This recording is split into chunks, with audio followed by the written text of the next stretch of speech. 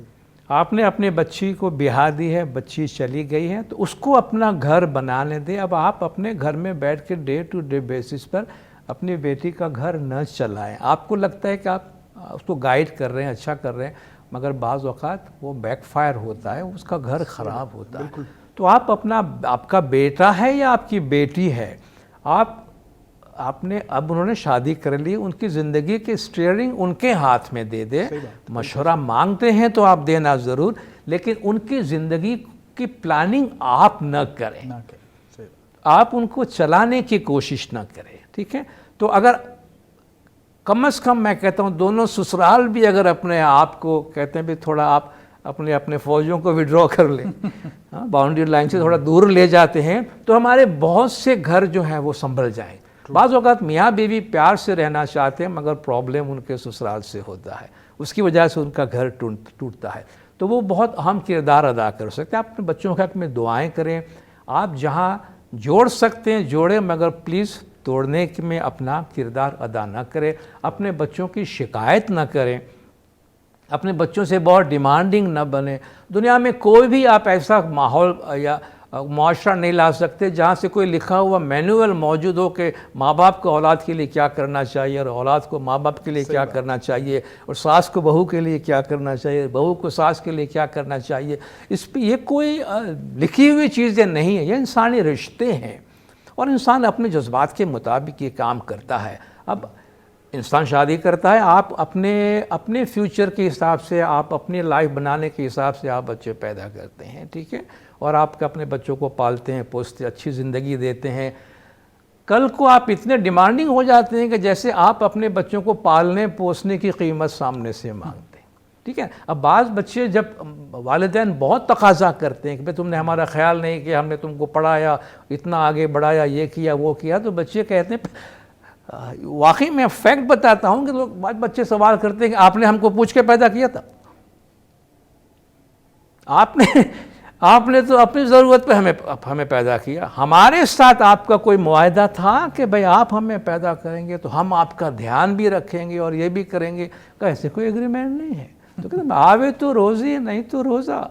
تو آپ کے بچے اگر آپ کا خیال رکھتے ہیں تو فائن، نہیں رکھتے تو آپ نے اپنی ذمہ داری جو ہے وہ پوری کر لی ہے۔ آپ اپنے بچوں سے بہت زیادہ ڈیمانڈنگ نہ بنیں۔ آپ صرف زمانے کے امام کے فرامین کو دیکھیے، یہ پچھلے خاص طور پہ گولڈن جوبلی کا پورا سال، اس کے بعد میں بھی مولا نے بزرگوں کی سنبھال کی مسلسل تاکید کی، پروگرامز دیے۔ کہیں ایک جملہ بھی مولا نے یہ فرمایا کہ نوجوان اپنے والدین کا خیال نہیں رکھتے ہیں۔ امام نے کسی کو بلیم نہیں کیا۔ مولا نے ماڈرن لائف کا ذکر کیا، کام کے پریشر کا ذکر کیا کہ بچے فیل نہیں ہوئے ہیں، وہ کرنا چاہتے بھی ہیں، مگر دنیا کی ریت رواج پریشر چینج ہو گئے، اس کی وجہ سے آپ کے بچے مجبور ہیں، ٹھیک ہے، وہ کرنا چاہتے ہیں تو بھی نہیں کر پاتے ہیں۔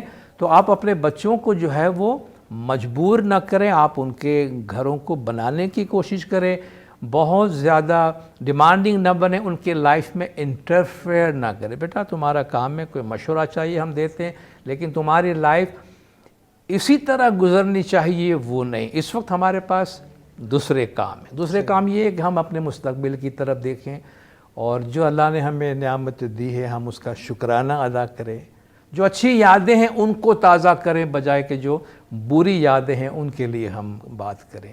اور سب سے اہم بات یہ ہے کہ جیسے جیسے ہم ویری اولڈ کی طرف اگر جاتے ہیں تو مستقبل کی طرف دیکھیں، آگے کیا ہے؟ آزادی ہے، ریلیف ہے، ریلیز ہے، نجات ہے، اللہ کی رحمت ہے، اور ایک ابدی زندگی۔ ہم اب ماضی کی طرف تو نہیں جا سکتے، لک فارورڈ۔ تو آگے جو زندگی، اس زندگی کی جو نعمتیں ہمیں ملنے والی ہے اس کو لک فارورڈ کریں، اس کو دیکھیں، اس کو انجوائے کریں۔ اس وقت دنیا کی پیٹی میٹرز میں داخل ہو کر اور انوالو رہ کر اپنی روح کو بوجھل بنانے اور اپنے آپ کو بھاری کرنے میں کوئی حکمت نہیں ہے۔ کیا بات ہے سر، تھینک یو۔ آئی تھنک سر بہت زیادہ میرے خیال سے بہت سارے اور بہت زیادہ اپنے آج ہمارے ساتھ اپنے میسیجز اپنے خیالات شیئر کیے، اور مجھے امید ہے کہ ناظرین کو بھی آج بہت سارے پیغامات آج ناظرین نے اور ان کی فیملیز نے بھی لیے ہوں گے۔ میں اپنی جانب سے میں سر آپ کا بہت تھینکس، بہت ہی عاجزی کے ساتھ میں آپ کا شکرانہ ادا کرتا ہوں کہ آج آپ نے وقت بھی نکالا اور ہمارے ساتھ اپنے خیالات شیئر کیے۔ اور میں ناظرین سے خاص طور پر ہمارے جو ایلڈرلی ممبرز ہیں ان کو ایک میسیج ضرور دینا چاہوں گا اس شعر کی زبانی، کہ کہتے ہیں نا کہ سفر کا مزہ لینا ہے تو ساتھ میں سامان کم رکھیے، زندگی کا مزہ لینا ہے تو دل میں ارمان کم رکھیے۔ تو یہ جو آج سر نے ہمارے ساتھ باتیں کی کہ اس عمر کے اندر ہمیں مستقبل کی طرف، اس زندگی کی طرف دیکھنا ہے کہ جو سراپا نور ہے، جہاں سکون ہے، جہاں پہ نجات ہے، اور ہم ایک قطرے ہیں جو کہ جا کے اس سکون کے سمندر میں ملنے والے ہیں۔ تو آپ اپنا بہت خیال رکھیے گا اور ہمیں اجازت دیجیے۔